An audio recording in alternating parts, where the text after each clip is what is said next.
సమరం health channel ప్రేక్షకులకు స్వాగతం. ఈరోజు మనం ఆరోగ్యం రాత మార్చుకోండి అనే అంశం గురించి తెలుసుకుందాం. నేటి టెక్ యుగంలో చేత్తో రాయటం బాగా తగ్గిపోయింది. మొబైల్ ఫోన్లు, డెస్క్టాప్లు, ల్యాప్టాప్ల రాకతో టైప్ చేయటం ఎక్కువైంది. హోంవర్క్, పరీక్షలు తప్పవు కాబట్టి పిల్లలు, యువకులు అంతో ఇంతో రాస్తున్నారు. మిగతా వారు ఎప్పుడో గానీ పెన్ను చేత్తో పట్టుకోవడం లేదు. నిజానికి చేతిరాత ఆరోగ్యానికి ఎంతో మేలు చేస్తుంది. చేత్తో రాయటం వల్ల ఒత్తిడి, ఆందోళన తగ్గుముఖం పడుతుంది. ఏకాగ్రత మెరుగవుతుంది. డోపమిన్ విడుదల కావటం మూలంగా ఉల్లాసం, ఉత్సాహం పెరుగుతాయి. క్రమం తప్పకుండా రాస్తూ ఉంటే సృజనాత్మక ఆలోచనా శక్తి మెరుగవుతాయి. మెదడు పదును తేలుతుంది.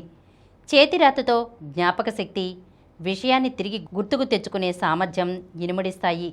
మనసులోని భావాలను కాగితం మీద పెడితే హాయి భావన కలుగుతుంది. ఆలోచనలు సక్రమంగా సాగుతాయి. పడుకోవటానికి ముందు కృతజ్ఞత అనుభవాల గురించి రాయటం వల్ల నిద్ర బాగా పడుతున్నట్లు కొన్ని అధ్యయనాలు చెబుతున్నాయి. ఈరోజు మనం ఆరోగ్యం రాత మార్చుకోండి అనే అంశం గురించి తెలుసుకున్నాం కదా. మరొక అంశంతో మళ్ళీ కలుద్దాం. ఈ కార్యక్రమం మీకు ఎంతో నచ్చింది కదా. ఇటువంటి మరిన్ని వీడియోల కోసం అనతి కాలంలోనే 21 కోట్ల వ్యూస్ సాధించిన సమరం ఛానల్ సమర్పించు సమరం హెల్త్ ఛానల్కు సబ్స్క్రైబ్ చేయండి, లైక్ చేయండి, మీ ఫ్రెండ్స్కి షేర్ చేయండి. అలాగే ప్రక్కనున్న గంట సింబల్ని ప్రెస్ చేయడం మర్చిపోకండి.